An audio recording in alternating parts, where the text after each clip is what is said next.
Thank you so much for coming. My name is Selena McCallum. I'm the founder of Leverage Lens. I only started this documentary production company 2 months ago in January. This is our second event. Our first one was a film and art festival in February. And so I'm so happy to have the second one to celebrate International Women's Day, which was yesterday, with 4 amazing, talented female cinematographers who are dominating the industry and creating just such beautiful visuals with their work and with their creative eye. So they're gonna all come up and sit down, and we're gonna get started in this conversation. We'll have a Q&A afterwards, and then we'll have some pizza that will be coming afterwards. So, yeah.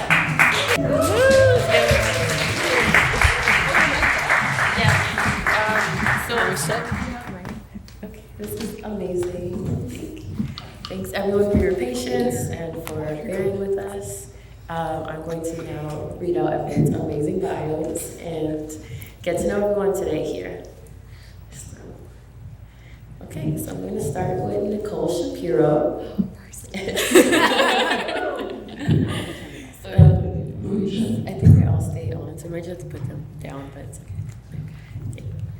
So Nicole Shapiro is a cinematographer and video producer based in Toronto, Canada. Some of her achievements include DPing which means Director of Photography, for anyone who might not know, for an international campaign for Native Instruments, Toronto's PWHL, a national campaign for Bulk Barn, and a Bayview Village commercial. Her current focus lies within commercial and music video work and takes pride in bringing a female perspective to the creative table.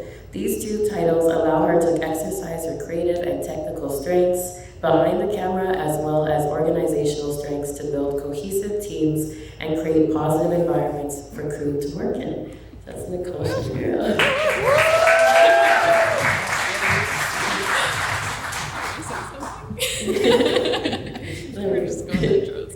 So next up we have Ashley Iris Gill. Ashley Iris Gill is quickly becoming a rising star in the industry as a talented cinematographer and filmmaker. Noteworthy credits punctuate her journey, including the CSA-nominated CBC short documentary, Patty vs. Patty, directed by Chris Strikes, the Sundance short film, Thriving, directed by Nicole Bazoun, and Swan, a TIFF 21 short directed by Karima Zakia Isa.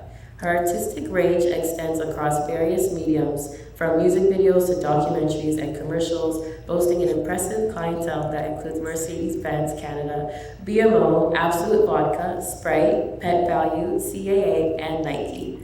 Ashley's cinematographic style is hailed for its emotive, intimate, and vulnerable essence, with a unique ability to put subjects at ease before her lens. Beyond her creative endeavors, Ashley is deeply committed to uplifting underrepresented talent, notably within the BIPOC and 2S LGBTQ+ communities, embodying a passionate dedication to both her craft and community alike. So thank you. Give it up for Ashley.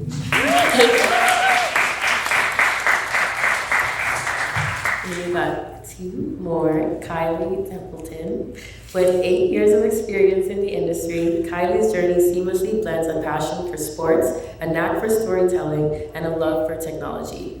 Over the years, she has honed her skills by immersing herself in diverse projects such as branded or corporate shoots, but in particularly in the realms of sports and documentary filmmaking. Whether on the sidelines of a thrilling game or in the heart of an unfolding real-life narrative, she has carefully crafted emotion through a lens to encapsulate special moments forever. Kylie brings a dynamic perspective to each project, fusing technical expertise with a deep appreciation for adapting on the fly. She strives not just to capture moments, but to craft narratives that resonate and leave a lasting impact. Thank you. And last but not least, we have Sophia Pompai. Sophia Pompai is a commercial director of photography originally from the city of Rome, Italy. Her journey in cinematography began amidst the cultural tapestry of her hometown, where she developed a deep appreciation for storytelling through visuals. Over the years, she had the privilege of working on a diverse array of projects within the advertising world, spanning from commercials to various creative endeavors. Her passion for crafting compelling narratives that led her to establish Wild Card Creative Studios, congratulations, with her business partner, a hub where we specialize in screenwriting, commercial production, and every step in between. From capturing the essence of brand to weaving intricate tales on screen, Sophia thrives on the creative challenges that come her way. With each project, her goal is to inspire, provoke emotion, and spark imagination through the art of cinematography. So, thank you. So, we can get started. It's going to be a fun, informal conversation. I have a few questions. I'll kind of direct it towards you by saying your name, but always feel free to jump in if you'd like as well. So the first question, we'll just start with Nicole, is how did you get into cinematography? Yeah, hi guys. Thank you all so much for coming. This is so exciting. Let's chop it up. We're gonna have a good time. Okay, well, I got into cinematography because, well, I got into this with a very unorthodox way. I have a kinesiology degree, so I started basically through sport media. So 4th year university, I'm like taping ankles, I'm running athletes through warm-ups and stuff, and during games I would shoot on the sidelines and make those like hype basketball reels that everyone sees. So yeah, those are fun to look back at because they're so cringe. But yeah, so essentially that was, I guess, a pivoting point after I graduated. I was like, either I'm gonna continue and pursue strength conditioning, or I'm gonna go and do this whole filmmaking thing. So started with videography, and I kind of transitioned away from weddings. I did the wedding thing a little bit. COVID hit.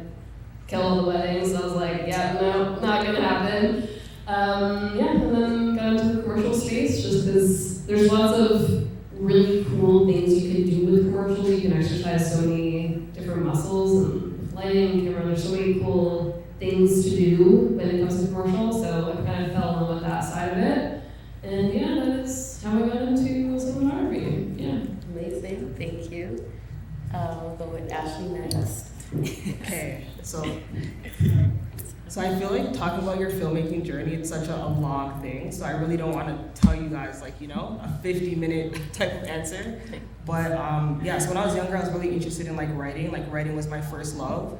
And I think like my big issue was like trying to bridge the gap between like what I was writing and what people could see. Because like if all of you guys read the same book, however you guys envision each character would be like different. And I felt like cinematography was a good way to kind of like bridge that gap. And I was also really intrigued with directing as well, and I was kind of like balancing the two. I'm like, okay, do I want to focus on directing or do I want to focus on cinematography? And I felt like cinematography was a lot technically harder in my personal opinion, so it felt like the right thing to do to master the harder thing first, and then I can pivot back to directing whenever I wanted. So kind of took that route, and I fell in love with it, and yeah, I haven't really looked back. Nice. Amazing, thank you. And then before we go on to both of you, I just want to take a pause to see how many people in the crowd are aspiring cinematographers or cinematographers already. Okay, awesome. Hey, so awesome.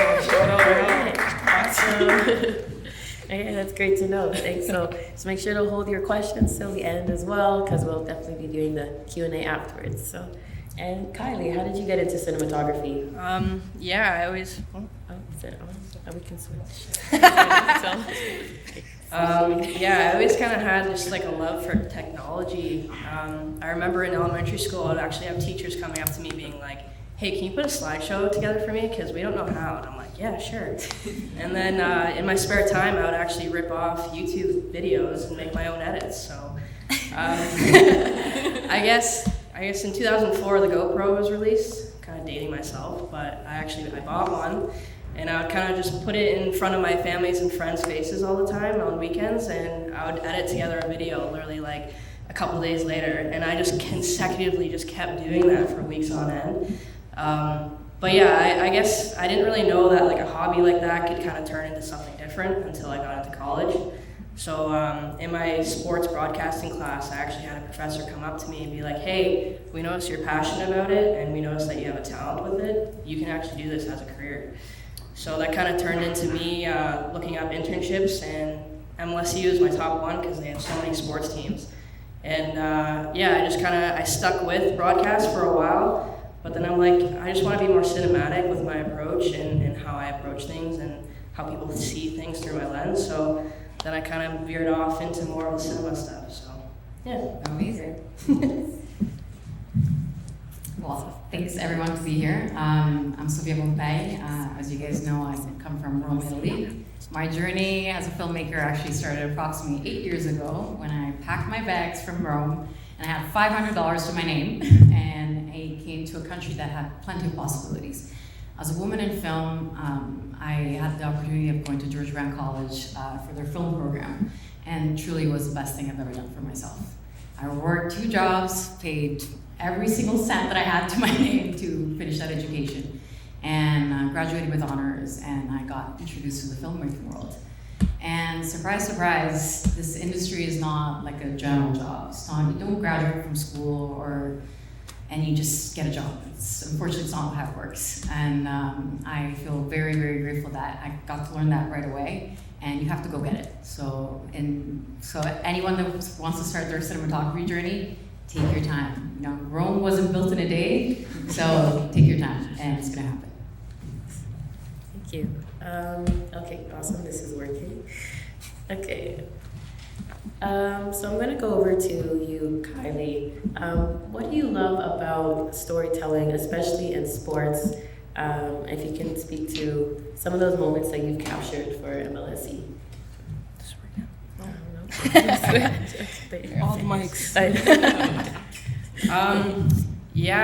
I just love being able to capture emotion with a lens, and I'm able to be in rooms with these athletes, and the fun thing about sports is they're already passionate about their favorite teams and they want to learn more.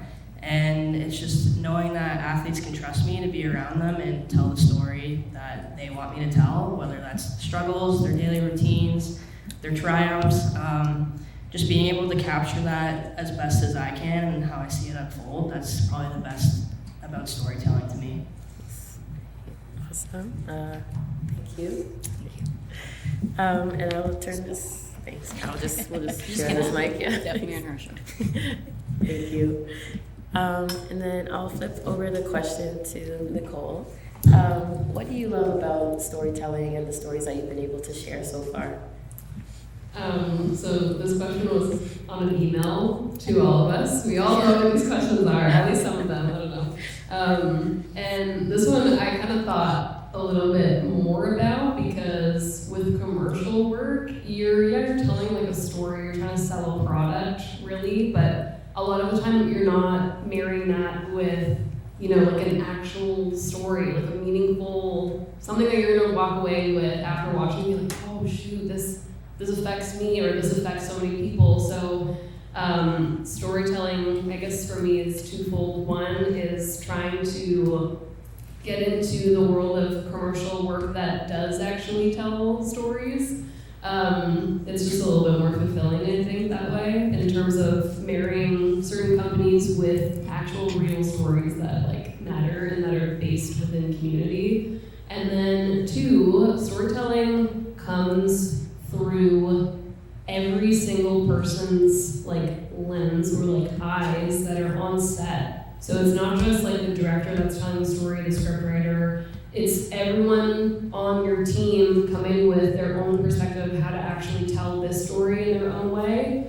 And to me, that's probably the coolest part. Like, if perfect examples, we just did like a super fun Bumble spec, and our gaffer Andre, he kind of flexes like lighting muscles in some of the scenes because he felt a certain way about it, and it's like a Galentine spec, like it's girly pops everywhere. You're like, like you wouldn't expect Andre to do this, but like he did, and so like that story would have been told slightly differently if somebody else, like literally anybody else, would have stepped in his shoes. So I think that's the coolest part, is like it's not just the script, like it's every piece to the bigger puzzle that I love. Thanks. Amazing, thank you. And I'll pass this question on to Ashley. So. Okay. Honestly, I think my favorite part about storytelling is probably being like the first audience to a moment. Like I feel like I do a lot of documentaries, and sometimes we'll do like an hour-long interview, and people only see like 2 or 3 minutes of it. So I think like that's definitely one thing. I just feel like I learned so much. Like people's different stories on different topics is like definitely something that like, yeah, is an amazing thing about storytelling. I found this question kind of hard because like there's so much things that you can say. Like I love like being able to like frame up. I love like lighting. I love like I love that like all the pieces that come up to storytelling, like the planning, the behind the scenes of it. Yeah, honestly, pretty much everything. Amazing. I can definitely relate to that as a filmmaker as well as I think storytelling can like really help you bring someone into a new world, and I love that all of you like continuously do that and like bring people into your world of what you want them to see. So we'll start with Sophia as well to kind of end this question, and then we'll move on to another one. I think I have two perspectives in terms of what storytelling means to me. The first one is as an actual filmmaker, so no P-roll, you're a storyteller. And it's the emotional impact that you can give through one of the stories that you write, or you might not even have written it, you're just part of it. And obviously the whole process, so from ideation to execution. And then there's the cinematography part of as a storyteller that it's just my jam. It's what I breathe, which is framing, lighting, composition, which all is very important in the storytelling aspect. Amazing. And I'm gonna switch up the questions on Nicole now. So I know your journey with YouTube and TikTok and how you've been for a year posting on TikTok. Yeah. So do you want to speak to that and let the audience know how important is social media today in terms of cinematography? And do you battle with, I know on your story you had said like I battle with, do I make this like do I take my phone and set up the lighting, make it cinematography like nice, or do I just do like, you know, whatever kind of thing? So yeah, if you want to speak to your on social media and cinematography. Yeah, so it's tough to like not get typecast as like, oh, the TikToker, because that's the last thing I want to be known for.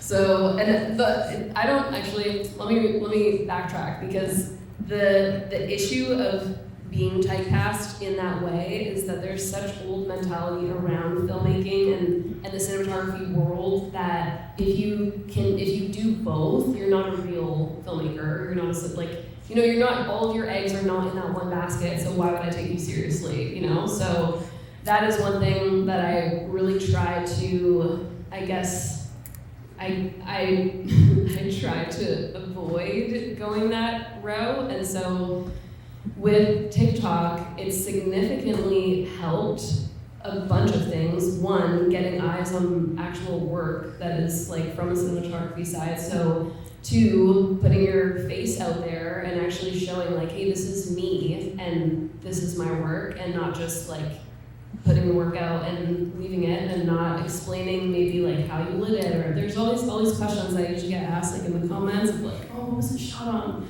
I'm like, classic, but those questions are coming from people who are genuinely interested, and I just think that the transparency of how things are being made is really awesome. Like, I love that education side. I don't think it's something you need to do in order to like pursue cinematography in terms of educating, but I think it's really important to show your face. Like, this is who I am. Like, I'm holding a camera, this is what I did, you know? And a lot of people recognize me from those posts, and I'm like random people come up to me or whatever, and I'm like, oh my God, this is crazy that I'm getting like recognized from it, you know? Like, that's not exactly what I thought was gonna happen. Honestly, I just started it because I wanted free stuff from brands.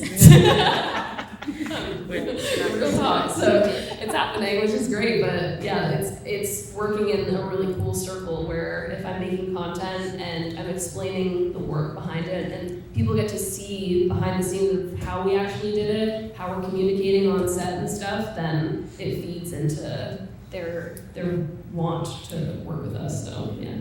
Thanks for asking that. That was a wild part. I didn't expect that one. No problem. No, it's good to know, especially because like when everyone can kind of capture video now, what video do you want to put out there that makes you stand out, or what are you saying with your videos in terms of like storytelling and kind of like meshing those two worlds together of being a social media influencer, but then also taking that professionally and having a team being on set and like crafting the image that you want people to see. So that's awesome. Yeah, the influencer word I always play with because I'm like, oh, I'm not an influencer. I want to be like a filmmaking educator. I like that title. Yeah. Because it's true. I just really want to educate on the filmmaking side, but I want to create a system for me that is like the least amount of friction. If I'm gonna have to set up my camera, set up my lights, mic myself up for every TikTok, like no, nothing's gonna fly. So I literally shoot everything on my phone. I find a window and I'm like, whoa, whatever to my camera. So yeah, just find, if you are interested in like creating content, just find the path of least resistance because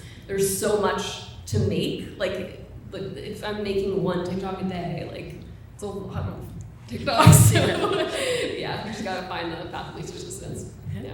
Awesome. Yeah. Thank you for sharing your journey through that. Thanks. I'm going to bring it to Kylie now. And I want to know, what does representation mean to you in front of the camera and behind the camera, especially in sports where women also are not taken seriously in sport, as well as in the film world sometimes, although we're kind of paving the way, getting better. But what does representation mean to you? Yeah, I mean, it means a lot to me. I remember when I was a kid, my dad took me to a Leafs game, and I was probably like 12 at this point. And I noticed a female broadcast operator was ringside at the Leaf game, and my dad's like, you should go talk to her. Because I was like, that's the coolest thing, like I want to do that. So I got the courage to actually like go up and talk to her and be like, hey, thank you for being here, because like this is so inspiring and I want to do what you do one day. And so just seeing that, and it just made me believe like, oh, that there is a pathway for me, and that's kind of what we need to be doing here, is just have other females being like, hey, they can do it, I can do too. And yeah, it's kind of come full circle for me because I'm not in broadcast anymore, but I kind of see her on game days and I'm like, hey, how's it going? And yeah, we just share and exchange, and yeah, it's awesome. That's so nice. It's like a full circle moment right there for both of you in a way. Yeah. So yeah. That's awesome. And I'll pass the same question on to you, Sophia. What does representation mean to you? Well, I work specifically more in the commercial space. So I would say that, first of all, narrative and commercial, two completely different beasts. Clear example, I would say, was examining narrative. Think about a very famous movie in your head. Most of the time, you'll recognize maybe the actor, you'll recognize maybe the director, but there's no actual knowledge or recognition for the people that actually made it. So that's number one problem. To my opinion, there's a huge gap in terms of that. The commercial space is a bit tricky. It's go, go, go. So a lot of the times when projects get released, a lot of people are like, oh, who made that? Or what camera did they choose? So it can become a little bit political at this point. But there is a huge gap that needs to be conjoined in terms of that. Thank you. That's awesome. And I do see, like, even with credits now, there's more of people on Instagram will list the whole entire credits of who did what. Do you think that's like helping to change the way we see credits online and in movies and things like that? Absolutely. Any type of project that we've done is small, big, broadcast, whatever level it becomes, it is so important to credit everyone. Like, film is the most collaborative space, the most collaborative industry. There's no film without audio, without color, without actors. So it's very important that everybody gets that recognition. Amazing, thank you. And I'll pass this question on to Ashley, but before I do, I also want to mention congratulations for your nomination.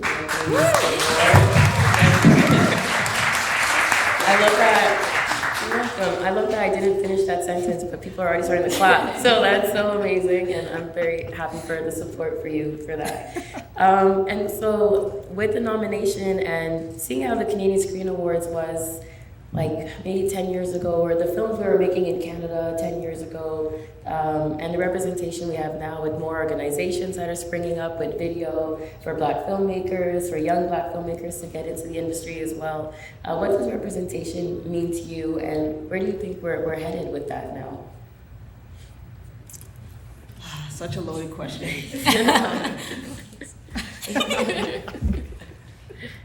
Where's representation going now? Well, to be completely honest, like I can't say that like the industry is really changing that much. I think that like the women that have been able to like break into the industry, we're kind of making the change. So for example, like all of us are DPs, so we're all like department heads. So we can hire our team. So it's like I can hire a female gaffer, I can hire a female first AC, I can hire a female KG, and that kind of is like slowly helping diversify things. And even within doing that, we're allowing like the male PMs to get to know like these female crew members and stuff like that. So I think like, yeah, the industry is changing by like the people in the industry that are trying to like make the change. And then I think too, like a lot of the men that I work with, they're also open to like more female crew members. I think before it was more so like, oh, are you sure they can do it? Or like, oh yeah, they can be a trainee. And I'm like, no, like they've keyed for me before, like let them key, you know? So I think we kind of have to just bully them a little bit, you know?